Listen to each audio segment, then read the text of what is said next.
Hey guys, thanks for tuning in. Like I said in the intro, we got a little Glock 30 action today. 45.45. Two world wars, whatever, or maybe that's the 1911 they say that too. I don't know.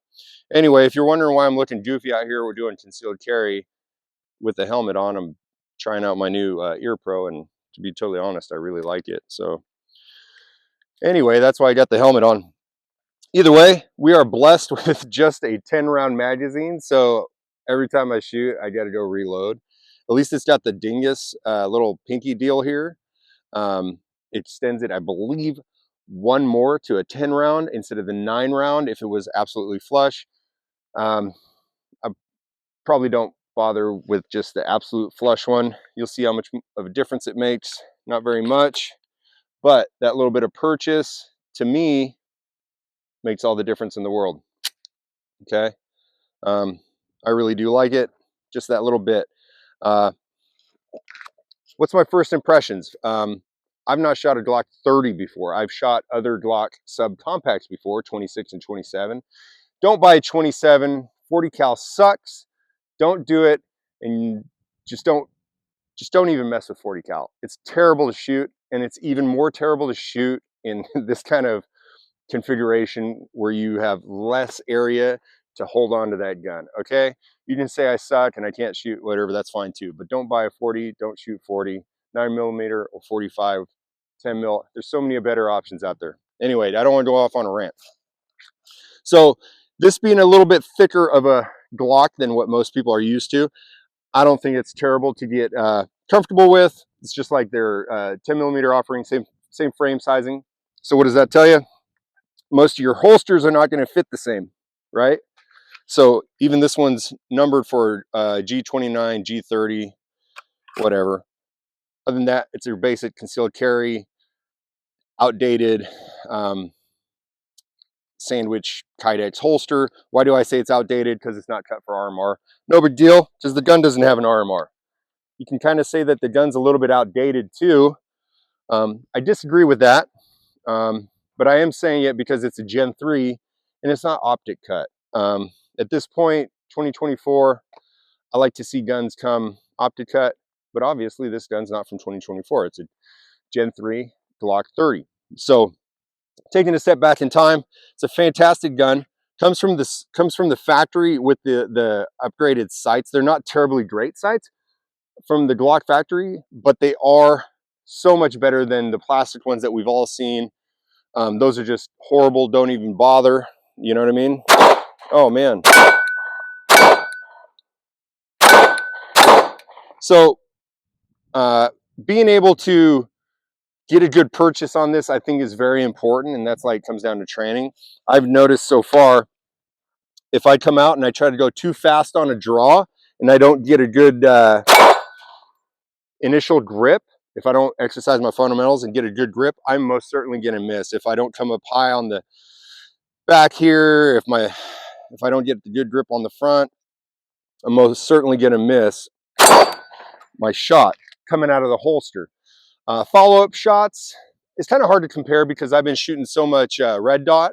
I feel pretty quick with the red dots, so stepping back to the iron sights, waiting for it to kind of, hard to compare, but I do feel that being that it's smaller, harder to purchase a little bit, harder to get a good grip on.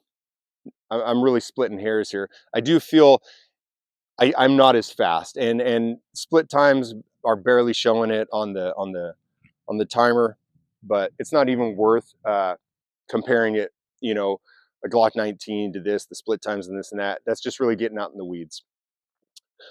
I'm saying all that to say that, if you get a good grip, it shouldn't be an issue. Shooting 45, drawbacks, advantages, we all know that. No real reason to discuss it. The biggest pain in the ass is the 10 rounds. That's what's really bugging me right now. Probably because I only have one magazine out here with it. I did try fitting in Glock 20 10mm magazines. They go in real good, but it does not feed. So don't try that. Anyway, so like I said, if this is, oh, see, It's that first shot. You got to make sure you get that good grip. So if you're one of those diehard 45 guys, bless your heart, because this is a good option. And to be totally honest, I don't know if those newer single stack guns that are real popular nowadays, that SIG's obviously really pushing, Glock 2, you know, they're all good guns in my opinion. I don't know if they're coming in 45 caliber. So if you want the subcompact sizing in 45, this might be still a great option. And they did come out with the 5th gen or Gen 5 on the Glock 30 as well. So, and I'm curious to know, I didn't look it up because I don't care, but because I don't shoot 40, but I'm wondering if they came out with a Gen 5 27. I bet they did, but I'm curious to see if anybody ever bought one of those. Either way, sorry, had to cut out so I'd grab more bullets, top off this 10-round magazine. Like I said, that's probably so far the only downside to it. I love shooting a 45. To be honest, in whatever gun it comes in, 45 shoots different. It's a good gun, or it's a good caliber, and it's very fun to shoot. And I understand the drawbacks or the advantages of other calibers, but man, there's something about shooting 45. It just feels good. But you need more than 10 rounds in a magazine. Sucker. So I think the only thing that this needs to be brought up to present times is maybe a red dot mounting option right there. And that's really kind of it. I mean, you don't need a whole lot. I would, again, like I said, I would definitely get magazines that have the little pinky flare. You've seen them on Glock 26s and stuff.